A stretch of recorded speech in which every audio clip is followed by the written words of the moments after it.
High বন্ধুরা, আমাদের agriculture বুক চ্যানেলে সবাইকে স্বাগত। আজকের ভিডিওতে আমি যে বিষয়টা আলোচনা করব সেটা হচ্ছে শোষক। দেখুন, শোষকের ভিডিও আমি আগেও ছেড়েছি, কিন্তু আজকে শোষকের ভিডিওটা সম্পূর্ণ আলাদা। শোষকের ওষুধ দেওয়ার দুটো পদ্ধতি আছে, একটা শোষক লাগার আগে আর একটা শোষক লেগে গেলে। মানে আমরা এটা অনেকেই গুলিয়ে ফেলি কী করে বলুন তো, যে শোষক লাগার আগেও আমরা যে ওষুধ ব্যবহার করি, আবার শোষক লেগে গেলেও গাছে আমরা কিন্তু সেই ওষুধেই ব্যবহার করি, কিন্তু তাতে কিন্তু একই রকম কাজ পাবেন না। দেখুন, শোষক লাগার আগে যেসব ওষুধগুলো ব্যবহার করা হয় সেগুলো প্রিভেন্টিভ, মানে আগের থেকে ব্যবহার করে গেলে কী হয়, গাছে শোষকটা আর লাগে না। মানে কি, যে লার্ভাগুলো থাকে, যেমন অ্যাসিবেট পাউডার ব্যবহার করলে কী হয়, লার্ভাগুলো নষ্ট হয়ে যায়। গাছের গোড়ায় দেখবেন কিছু ডিম মদ থাকে, সেগুলো নষ্ট হয়ে যায়, কিছু উড়ো পোকা থাকে, সেগুলো নষ্ট হয়ে যায়। এছাড়া পাইমেট্রিজিন বা যেসব অন্তর্বাহী যেসব ওষুধগুলো রয়েছে সেগুলো ব্যবহার করলে, চেস টোকেন, সেগুলো ব্যবহার করলে কি শোষকটা দিন 10 পর্যন্ত পেছিয়ে যায়, মানে 10 দিন পর্যন্ত পরে শোষকটা গাছে লাগে। কিন্তু শোষকের ওষুধ আমাদের দেখছেন অনেকেই বলছে, দাদা আমি পেক্সানল ব্যবহার করেছি, বা কেউ আরও দামি ব্যবহার করছে, যে যেটা পাচ্ছে ব্যবহার করছে, বলছে দাদা আমি ব্যবহার করছি 10 দিন আগে, আমার শোষক লেগে গেল কেন? দেখুন, শোষক লেগে গেল কেন, তার কারণ একটাই, আমরা শোষকের ওষুধ আমরা সঠিক টাইমে ব্যবহার করছি না। যদি বলেন কেন, আমাদের টাইমগত একটা ভুল রয়েছে। ধানের যে কোনো সময় শোষকের ওষুধ ব্যবহার করা চলে না। কেউ কেউ কী করছে, 60 দিনের মাথায় পেক্সানল ব্যবহার করে দিচ্ছে। যে 60 দিনের মাথায় পেক্সানল ব্যবহার করছে তার তো 10 দিন পর শোষক দেখাবে, কারণ শোষক লাগার টাইম মোটামুটি হয় কখন বলুন তো, ধানের যখন 75 দিন বয়স হয় সেরকম সময় থেকে জমিকে পরিদর্শন করতে হয়, 70 থেকে 75 দিন। এরপরে কি হচ্ছে, কেউ 60 দিনের শোষকের ওষুধ ব্যবহার করছে, যে যত দামি করুক, কিন্তু কী হচ্ছে, 70 থেকে 80 দিনের মাথায় সে আবার শোষক দেখতে পাচ্ছে। যে কারণে শোষকের ওষুধ আপনারা ব্যবহার করবেন 75 দিনের মাথায়। আর 60 দিনের মাথায় তাহলে কি ব্যবহার করবেন, 60 দিনের মাথায় সিঙ্গেল সাওয়ালের স্টারথিন মানে অ্যাসিবেট পাউডার, বা টাটার এসাটাপ, বা আদামার এসিমেন, এটা ট্যাঙ্কিতে আপনারা 30 থেকে 40 গ্রাম সিঙ্গেল ব্যবহার করতে পারেন। তাতে কিন্তু জমিটা পরিষ্কার থাকবে, এমনকি শোষকটা আসবে লেটে।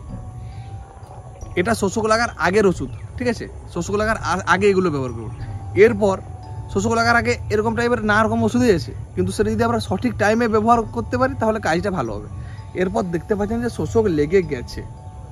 শোষক যখন লেগে যাবে তখন কিন্তু আপনি যে ওষুধগুলো আমি বললাম, প্রত্যেক ধরুন পেক্সানল বলুন, বা অ্যাসিবেট পাউডার, বা যে কোনো একটা দামি ওষুধ, পাইমেট্রিজিন, ডাইনোটোফুরন, যে কোনো ওষুধে আপনি কিন্তু ব্যবহার করছেন, শোষক কিন্তু কাজ হচ্ছে না।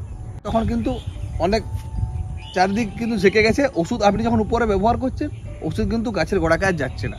যে কারণে কি হচ্ছে, আপনি যখন দেখবেন জমি গাছ সর করাচ্ছেন, দেখতে পাবেন যে শোষকের ভিতরটা ছেয়ে গেছে। কারণ শোষক কী বলুন তো, অন্ধকার বা স্যাঁতস্যাঁতে জায়গাতে বেশি থাকে। তখন আপনাকে কী ওষুধ ব্যবহার করতে হবে, তখন আপনি যত দামি ওষুধ ব্যবহার করুন আপনি কাজ পাবেন না। তখন ব্যবহার করবেন এসিমেন বা এসাটাপ বা স্টারথিন, যে কোনো ট্যাঙ্কিতে 50 গ্রাম। আর তার সাথে কি ব্যবহার করবেন, ম্যাজিক, মানে যে টপিক্যাল অ্যাগ্রোর ম্যাজিক হয় না, বা টাটা ইমিডা ক্লোরোপিড, ওটা ট্যাঙ্কিতে ব্যবহার করবেন 20 ml, মানে ওটা 40 থেকে 50 গ্রাম, আর এটা 20 ml একসাথে মিশিয়ে। আর তার সাথে কি বলুন তো, যেগুলো অন্তর্বাহী টাইপের দামি যেসব ওষুধগুলো আমি আগের ভিডিওতে বলেছিলাম, ট্যাগ ওয়ারিয়র বা ডিস্টার্ব বা পেক্সানল, যে ওষুধগুলো দামি ওষুধ, যেগুলো দিলে 1 মাস কাজ পাওয়া যায়, সেই গ্রুপের ওষুধ পাঞ্চিং করে একসাথে স্প্রে করবেন। আর যখন স্প্রে করবেন একটা জিনিস লক্ষ্য করবেন, যেমন ওষুধটা গাছের গোড়া অবধি যেতে পারে। আর অনেকেই ভুল করেন কি, যে ওষুধ দেওয়ার সময় জমির চারিদিক কী হয়, পুরো জমির চারিদিক আগে ওষুধ দিয়ে দেন, তারপরে ওষুধ ব্যবহার করেন, কিন্তু এটা সম্পূর্ণ ভুল পদ্ধতি। জমির 3 দিক একবারে ওষুধ দিবেন, কিন্তু একটা দিক ফাঁকা রাখবেন, তারপরে জমি আপনি ওষুধ দিন। যেহেতু পোকাগুলো যদি আপনারা চারিদিক থেকে ওষুধ দিয়ে ঘেরে ফেলেন, পোকা কিন্তু জমির ভিতরে রয়ে যাবে, সমস্ত পোকা মরবে না। ওষুধ দেওয়ার সময় যেমন ওষুধের গন্ধে জমির পোকাগুলো পাশের জমিতে চলে যায়। আবার অনেকে আরও একটা জিনিস ভুল করেন, কী করেন বলুন তো, ওষুধ দেওয়ার পর আপনারা নিজের জমিটা দিয়ে চলে আসেন, কিন্তু না, আমার একটা জিনিস লক্ষ্য করতে হবে, যে এই জমিটা যখন আমার নিজের, তখন পাশের যে জমিটা না, তখন এই সাইডে অতিরিক্ত শোষক থাকে, পাশের জমির এই একটা সাইড আপনাকে ওষুধটা দিয়ে দেবে। কারণ আপনার জমির যেসব পোকাগুলো ছিল, এই পোকাগুলো কী বলুন তো, সব এই জমিতে ওষুধ দেওয়ার জন্য চলে এসেছে। কিছুক্ষণ পর আবার 2-1 দিন পর দেখবেন এই পোকাগুলো জমিতে অ্যাটাক করবে। তার জন্য পাশের জমিটার একটা সাইড অল্প করে দিয়ে দেবেন, তাতেও কিন্তু কাজটা খুব ভালো হবে। শোষকের ওষুধ ভুল সময়ে ব্যবহার করলে কি হয়, ধরুন যারা 60 দিনের সময় অতিরিক্ত দামি ওষুধ ব্যবহার করছেন, তাদের কিন্তু ধান প্রায় 140 দিনে ধানটা পাকবে। তাহলে 60 দিনে ব্যবহার করছেন, আবার 75 দিন, আবার 100 দিন, আবার 110 দিন, তাহলে আপনাকে 3 থেকে 4 বার শোষকের ওষুধ ব্যবহার করতে হচ্ছে। তাতে কি ব্যবহার করতে হচ্ছে, সেটা তো একটা কষ্ট তো বটেই, আবার তার সাথে কি বলুন তো, খরচটাও বাড়ছে। তাহলে আমরাকে হিসাব করে দেখতে হবে, যখন কাঠি গোল হচ্ছে, যখন ধান গাছ দেখবেন মুখে নিলে মিষ্টি লাগে না, শোষকের অ্যাটাক কিন্তু তখন বেড়ে যায়। মানে গোলগোলা থোড় যখন বা গাছ থোড়ে বসে যায়, যখন থোড় হবে তখন কিন্তু শোষক লাগার সম্ভাবনাটা বাড়ে। তাহলে সেরকম টাইমেই আমরাকে শোষকের ওষুধটা ব্যবহার করতে হবে। এটা হচ্ছে সবথেকে মানে আসল বিষয়, এটা মাথায় রাখবেন যে শোষকের ওষুধ আমরা 70 দিন থেকে 75 দিনে ব্যবহার করব। লাগার আগে যে ওষুধগুলো ব্যবহার করছেন, লাগার পরে সেই ওষুধগুলো ব্যবহার করলেও যদি অতিরিক্ত লেগে যায়, সেক্ষেত্রে আপনারা কি করবেন, অ্যাসাট্রপ পাউডার, ঠিক আছে, তার সাথে আপনারা ম্যাজিক বা যেটা ইমিডিয়া পাঞ্চিং করবেন, তাতে কি হয়, পোকাগুলো খুব তাড়াতাড়ি মরে যাবে। এছাড়া যদি কেউ ম্যাজিকের সাথে অ্যাসাটপ মেশাতে না পারেন, সেক্ষেত্রে আপনারা ইউপিএল কোম্পানিতে একটা ল্যান্সার গোল্ড বলে ওষুধ হয়, যেটাতে একটার সাথে পাঞ্চিং করা আছে দুটো ওষুধ, সেটাও আপনারা ট্যাঙ্কিতে 50 গ্রাম করে ব্যবহার করতে পারেন। আর একটা জিনিস মাথায় রাখবেন, ওষুধ দেওয়ার সময় অবশ্যই যেসব সিলিকন বেস যেসব স্টিকার থাকে, সেই স্টিকারগুলো ট্যাঙ্কিতে মেশাবেন। কারণ ওষুধটা শুধু গাছের উপরে পড়তে কোনো লাভ নেই। দেখুন, সব গাছের ওষুধ স্প্রে করার নিয়ম কিন্তু এক নয়। শোষকের পোকা কিন্তু থাকে মাটির নিচে, ঠিক আছে, মানে মাটির গাছের গোড়ায় থাকে। তাহলে আপনি ওষুধ দিচ্ছেন এই জায়গায়, যখন এই জায়গায় ওষুধটা পড়বে তখন কিন্তু ওষুধটা ওখানকে যাবে না।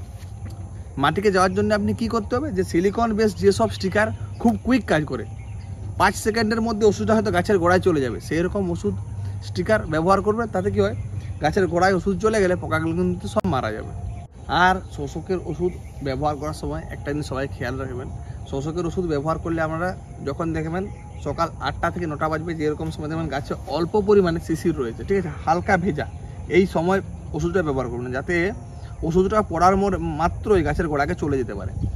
হয়তো আপনার মনে হলো যে হয়তো সকাল 11টা বাজছে, 12টা বাজছে, আমি হয়তো ওষুধ ব্যবহার করবো, তখন কিন্তু আপনি ওষুধ ব্যবহার করবেন না, তাতে কিন্তু আপনি মনের মতন কাজ পাবেন না। শোষক যেহেতু লেগে গেলে শোষক তাড়ানো খুবই মুশকিল, কষ্টকর, এমন ব্যয়বহুল, তার জন্যেই সকালবেলায় ব্যবহার করুন, তাতে 5 মেশিন হোক 10 মেশিন হোক, তাতে কোনো সমস্যা নেই। অনেকেই এরপর আমাকে হয়তো ভিডিও শেষে প্রশ্ন করবেন যে দাদা, শোষকের ওষুধের সাথে আমরা কী কী ওষুধ মেশাতে পারবো? এবং শোষকের ওষুধের সাথে আপনারা মাজরার ওষুধ মেশাতে পারবেন।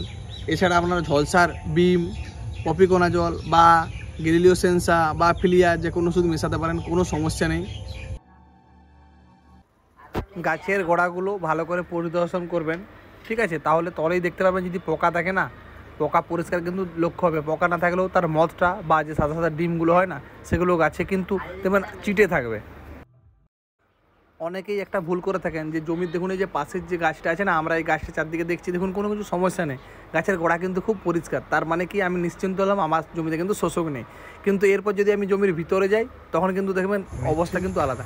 দেখুন এরপর আমরা জমির একটু ভিতরে গিয়ে যখন হাত দিয়ে দেখবো, তখন দেখবেন কত মাছি, ভালো করে লক্ষ্য করুন, তাহলে কিন্তু এখানে বুঝতে পারেন অনেক মাছি কিন্তু জমি থেকে উড়ছে, শোষকের মাছি। ভিডিওটি শেষ পর্যন্ত দেখার জন্য অসংখ্য ধন্যবাদ। যদি কারো কোনো সমস্যা হয়, তার জন্য আমাদের ডেসক্রিপশন বক্সে কন্ট্যাক্ট নাম্বার দেওয়া আছে, অবশ্যই রাত্রি 9টা থেকে 10টা পর্যন্ত ফোন করবেন। এছাড়া আমাদের হোয়াটসঅ্যাপ গ্রুপ আছে, সেই লিঙ্ক দেওয়া আছে। আমাদের যে ওয়েবসাইট আছে, ঠিক আছে, ই-কমার্স ওয়েবসাইট, যেখান থেকে আপনারা সমস্ত রকম সবজি বীজ ওষুধ অর্ডার করতে পারবেন, তারও লিঙ্ক ভিডিওতে দেওয়া থাকছে। ধন্যবাদ।